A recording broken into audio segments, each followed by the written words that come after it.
ஓம் சாய்ராம். என் அன்பு குழந்தையே, உன்னிடத்தில் பல நாட்களாக ஆட்டி படைத்த பிரச்சனைகளை எல்லாம் முடிவுக்கு கொண்டு வரப்போகிறேன் உன் சாயப்பா. இது நான் சொல்வது 100% மேல் உறுதி என் செல்லமே. அதனால்தான் இன்று இப்பொழுது உன்னோடு ஏக்கத்தோடு பேச வந்திருக்கிறேன். நான் சொல்வதை முழுவதுமாக கேள் என் செல்லமே. நீ எல்லோரிடத்திலும் அன்பிற்காகவும் பாசத்திற்காகவும் நீ ஏங்குவதற்கு பதிலாக உன்னை தேடி வருவோர் இருக்கிறார்கள் அல்லவா? உன் மதிப்பு புரிந்தவர்கள் உன்னை தேடி வருவார்கள் அல்லவா? அவர்களிடத்தில் மட்டும் அன்பு செலுத்து. இன்று அன்பாக இருக்கிறவர்கள் நாளைக்கும் அன்பாக இருப்பார்கள் என்று ஒரு பொழுதும் உன் மனதாலும் எதிர்பார்க்காதே என் செல்லமே. இந்த பிரபஞ்சத்தில் பலதரப்பட்ட மனிதர்கள் இருக்கத்தான் செய்வார்கள். மனம் ஒரு குரங்கு என்று கூறுவது கூட ஒரு அனுபவமான வார்த்தை தான். எப்போதும் எந்த உறவாக இருந்தாலும் நீ அளவோடு இருந்தால் இது போன்ற பாதிப்பு ஏற்படும் போது உன்னால் இலகுவாக சமாளிக்க முடியும். அதற்காக எல்லோரிடமும் அன்பில்லாமல் வாழ் என்று நான் சொல்லவில்லை. ஏனென்றால் வாழ்க்கையில் எதற்கெடுத்தாலும் காரணங்களை சொல்லி சொல்லி அடுக்கிக் கொண்டே வருகிறாய். ஒரு நிகழ்வு நடந்தால் அதற்கான அர்த்தங்களை யோசி. அதற்கு பதிலாக காரணங்களை தேடி அலையாதே. காரணங்களை தேடுவதால் அதில் உனக்கு என்ன பயன் இருக்கிறது? அது உன் மனதை திருப்திப்படுத்தாது. ஆகவே என்னைக்கு காரணத்தை தேடி அலைந்தவர்கள் ஜெயித்தது என்று அர்த்தமே கிடையாது. காரணங்களால் நிம்மதியை குலைந்துதான் போகும். நிம்மதியை இழந்தவர்கள் தான் ஜாஸ்தி. அது எப்படி நிகழ்வுக்கான காரணங்களை அறிவது, எப்படி நிம்மதியை பாதிக்கும் என்று தானே கேட்கின்றாய்? காரணங்கள் மூலம் இது ஏன், எப்படி, எதற்கு, எதனால், எவ்வாறு என அனைத்திற்கும் பதில் கிடைக்க வேண்டும் என்று தோன்றும். ஏன் அப்படி இருந்தால் முடிந்த நிகழ்வின் பக்கங்களாய் காரணத்தை மட்டுமே யோசித்து அதையே நினைத்து கொண்டு அதே பக்கத்தில் முடிக்கப்படாத எழுத்துக்களால் தான் உன்னால் இருக்க முடியும். அதற்கு பதிலாக நான் சொல்படி இப்படி நினைத்து பார். என்ன நடந்தாலும் அதற்கு ஒரு காரணம் இருக்கும். அது என் சாயப்பாக்கு மட்டும்தான் தெரியும் என்று இந்த மாதிரியாக நீ நினைத்துப்பார். எனக்கு எது நல்லதோ அதை என்னிடம் சேர வைப்பார் என்று உன் சிந்தனையை நீ ஒருமுகப்படுத்தினால் நிச்சயம் நீ வாழ்வில் வெற்றி காண்பாய்.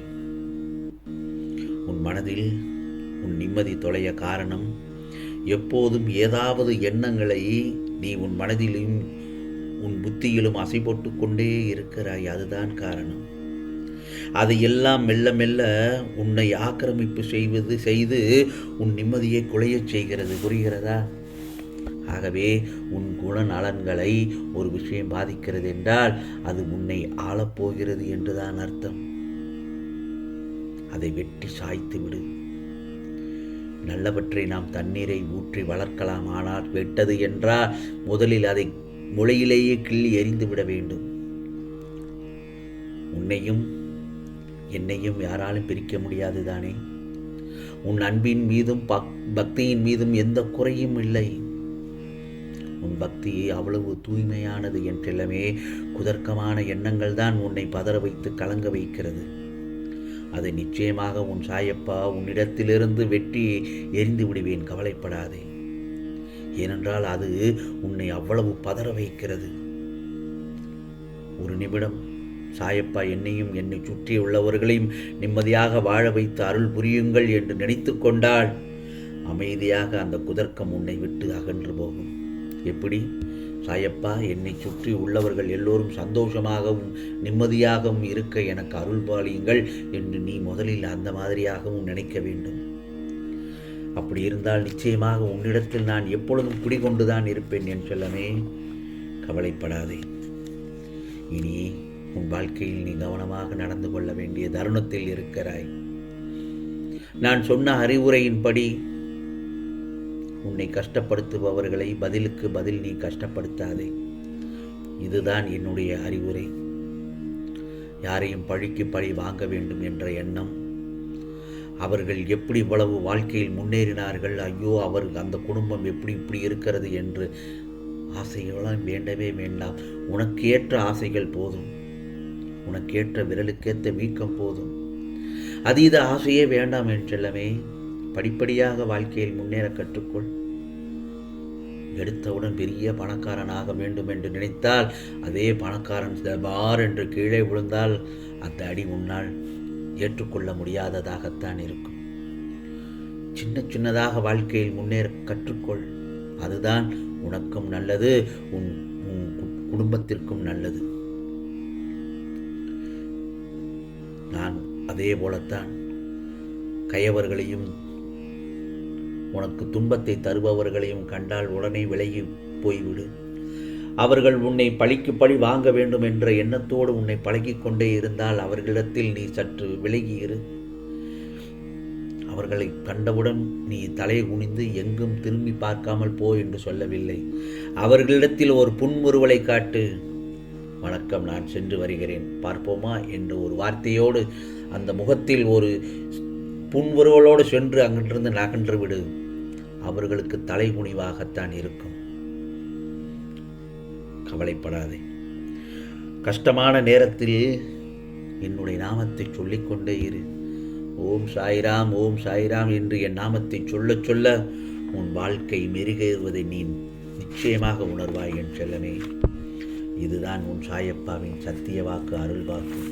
அதே மாதிரி என்னுடைய தாரக மந்திரம் நம்பிக்கை பொறுமை என்னும் இரு ஆயுதத்தோடு நீ வாழ்க்கையை மந்திரத்தோடு வாழ்க்கையை பயணித்தால் நிச்சயமாக உன் வாழ்க்கை நந்த பூக்கும் நந்தவனமாக மாறிவிடும் என் செல்லமே.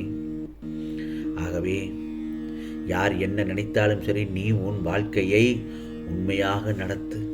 உனக்கான நல்ல நேரம் வந்துவிட்டது. உனக்கு நல்லதொரு வாய்ப்புகளும் நிறைய வாய்ப்புகளும் நல்லதொரு காலங்களும் இருக்கின்றன. எனவே தோல்விகளை கண்டு துவண்டு விடாதே. சின்ன சின்ன சறுக்கல்கள் உன்னை மாற்றிக்கொள்வதற்காகத்தான் வருகிறதே என்று சந்தோஷமாக ஏற்றுக்கொள். ஆகவே எந்த ஒரு தருணத்திலும் புத்துணர்ச்சியோடு இரு. பல நாட்களாக உன்னை ஆட்டிப்படைத்த பிரச்சனைகள் எல்லாம் இன்று முடிவுக்கு கொண்டு வந்து விட்டேன். நிச்சயம் உனக்கானது நல்லது நடக்கும் என் செல்லமே. உன் சிறப்பு தன்மைகளை நீ வெளிப்படுத்தி முன்னேறி சென்று கொண்டே இரு. உனக்கானதெல்லாம் நல்லதே நடக்கும், நல்லதே நடக்கும். ஓம் சாய்ராம், ஓம் சாய்ராம். ராம்ஜி அருள் கிடைக்கட்டும். ஓம் ஸ்ரீ சாயிநாதாய நமக.